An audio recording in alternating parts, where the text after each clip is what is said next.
They said no European leaves Timbuktu alive, not because the city was cursed, but because it was hidden behind something worse than myth: silence, heat, suspicion, and even death. Explorers went in with maps, guns, and pride, but none came back until one man decided to do the unthinkable. He wouldn't march in as a conqueror. He wouldn't even go in as himself. He would erase his identity, lie, disappear, become someone else entirely.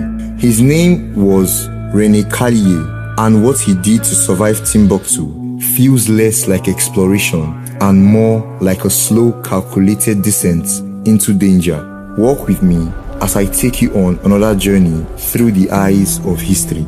In the early 1800s, Timbuktu wasn't just a city, it was a legend, a place whispered about in Europe as a land of gold, a city of unimaginable wealth buried deep inside Africa. But there was a problem. No one could prove it.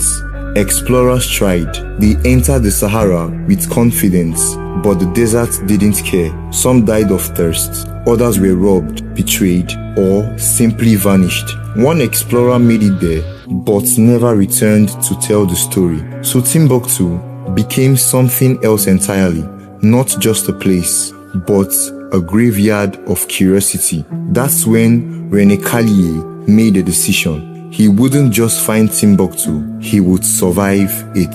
Caillié knew something most explorers refused to accept. You couldn't force your way into Timbuktu, but you could disappear into it. So he created a plan that sounded insane.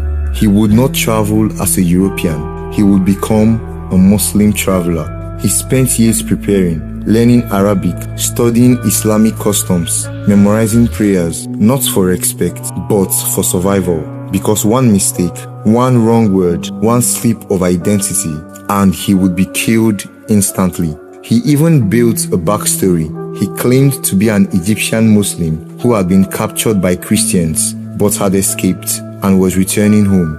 It was a lie so detailed, it had to become his reality. Because if he forgot who he was pretending to be, he would die as who he really was. In 1827, Caillié began his journey, not with a grand expedition, but quietly, alone, blending in with caravans, walking across lands where strangers weren't welcomed. They were watched. The heat was relentless. The desert stretched endlessly. Food was scarce. Water was unpredictable. But the real danger wasn't the environment, it was people. Because every face around him was a potential threat. Every conversation was a test. Every glance could turn into suspicion. He couldn't speak freely. He couldn't relax. He couldn't be himself. Days turned into weeks. Weeks into months. But the deeper he went, the more fragile his disguise became. At one point, he became severely ill, weak, exhausted, barely able to move. But stopping meant exposure. Exposure meant death. So he kept going, not because he was strong, but because fear pushed him forward. There were moments he almost broke character, moments he nearly spoke like a European, but he caught himself every time because survival depended on it. Not courage, not intelligence, but control. Absolute, suffocating control. Finally, after nearly a year of deception, suffering, and silence, he arrived. Timbuktu, the legendary city, the place that had swallowed so many before him. But what he found wasn't gold. It wasn't riches. It wasn't even impressive. It was quiet, dusty, ordinary. The myths had lied. But the danger, that part was real. Because even inside the city, he wasn't safe. He stayed for just 2 weeks, not exploring, not celebrating, just observing quietly, like a man who knew he didn't belong there. Because the longer he stayed, the higher the risk of being exposed. Getting into Timbuktu was one thing, getting out was worse. Because now he carried knowledge, and knowledge made him dangerous. So he joined another caravan, still pretending, still hiding, still one mistake away from death. But this time, he had something stronger than fear.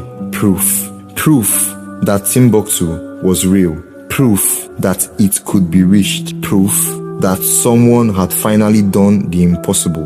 And after months of travel, he made it back alive. When Caillié returned to Europe, people didn't just listen, they doubted him because his story didn't match the myths. There was no gold, no grand empire, just a city surviving in silence. But he had something no one else had, the truth. He became the first European to enter Timbuktu and return alive. Not because he was the strongest, not because he was the bravest, but because he understood something others didn't. Sometimes, to conquer the unknown, you don't fight it. You become invisible within it. Timbuktu didn't kill René Caillié, but it forced him to abandon who he was, just to survive it. And maybe that's the real story. Not a journey of discovery, but a quiet war between identity and survival. Thank you guys for watching. Do well to like, comment, subscribe, and walk with me again through the eyes of history.